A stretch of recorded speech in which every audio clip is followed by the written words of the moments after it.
pomeriggio dallo stadio comunale di Bagheria. Un saluto da Davide Sgroi e da Sportisili. Stanno entrando adesso in campo le due squadre, Bagheria e Margheritese. Partita valevole per la 14ª giornata del girone A di promozione, la prima del girone di ritorno. Fiorentino, esterno sinistro, a cercare il suo capitano, ancora Stassi però non la tiene. Allora Pisciotta, arriva Fiorentino a riconquistare Stassi, destro e prima risposta di Longo, grande.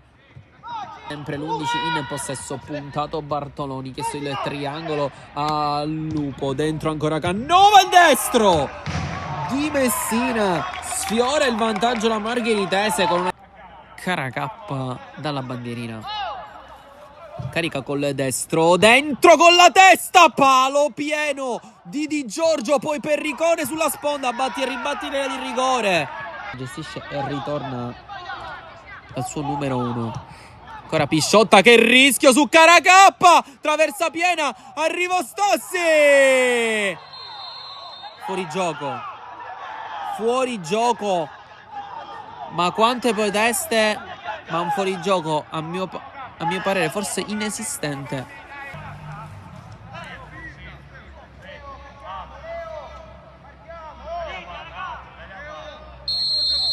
Carica destro a girare di Caracappa, che però non ha cercato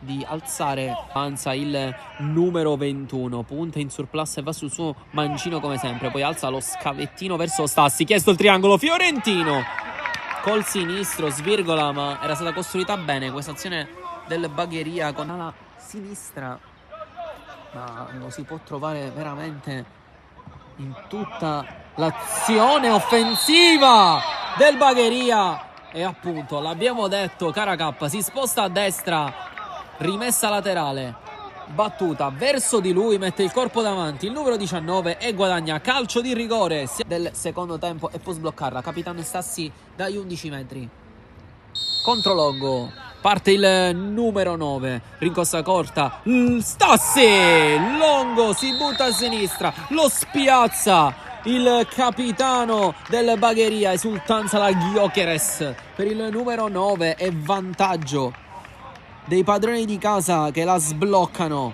Gioca da Fiorentino, triangolo eseguito, ancora Giglio, sposta, è passato Giglio, area di rigore, dentro il pallone con la testa, la sfiorata Stassi, pur solo per un attimo Florio senza fronzoli a spazzare più lungo che può. Si impegna Caracappa contro Castiglione, spinge forse un po', sì, poi Castiglione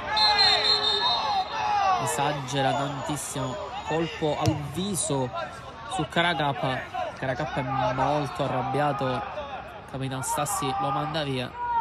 Giallo per Caracappa, attenzione perché cambia la partita, rosso a Caracappa e rosso anche a Castiglione. Abbandonato il campo, le due squadre hanno abbandonato il campo, anche l'arbitro e i suoi assistenti.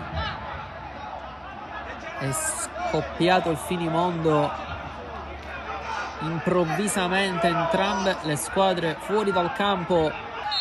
Adesso finalmente si può tornare a parlare di calcio giocato. Per Gio, lasciato colpevolmente solo, puntato a Cur, cerca sempre il centro del campo, triangolo eseguito con Stassi, Giglio, risposta puntuale di Longo che non si fa sorprendere. Corre bene Sant'Annera con il vero l'ottima idea, Zin accelera il numero 9, Messina lato corto dell'area di rigore, 1 contro 1 con Costa, Messina sul destro,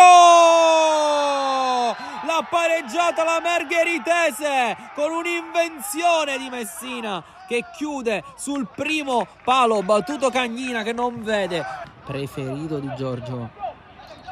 Porta palla il 4, si è allegato Costa, cercata la verticale per Gallina che sposta la Barbera, gli è rimasto sotto il pallone. Attenzione, Zinna solo per un attimo, Rama mette dentro, a terra Messina, non c'è fuorigioco di Giorgio, traversa e poi è entrato il pallone, ma si è accorto l'arbitro che Di Giorgio ha messo il pallone dentro col braccio. Si impegna Cagnina, però tiene il possesso e gioca da Costa, che però si deve fermare, non sa chi servire, deve velocizzare il Bagheria, ma fischia 3 volte il direttore di gara e manda tutti sotto la doccia, stremati i giocatori in campo. Finisce 1-1 fra Bagheria e Margheritese, punto che forse accontenta sicuramente di più gli ospiti che